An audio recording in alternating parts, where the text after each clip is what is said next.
بنعمل معاكم مرقة البقر بلحم البقر.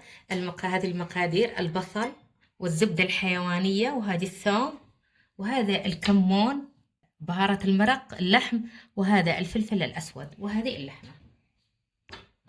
ننزل دحين الزبدة،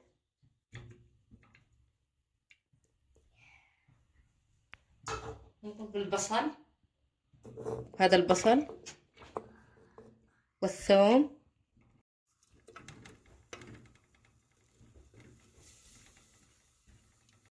بالتقليب حتى يتحمر البصل.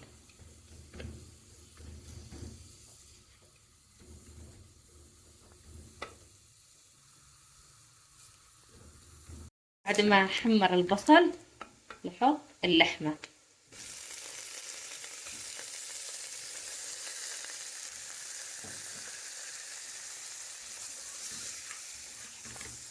نضيف البهارات،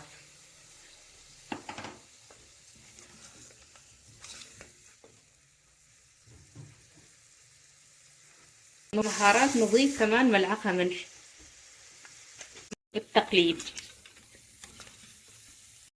والآن نضيف الماء المفاتر،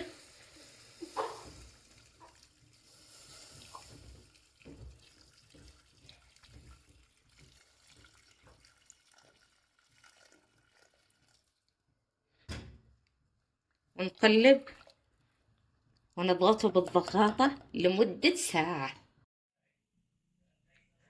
وبالهنا والعافية. هذه شربة اللحم البقر، وإن شاء الله تعجبكم ويعجبكم الفيديو.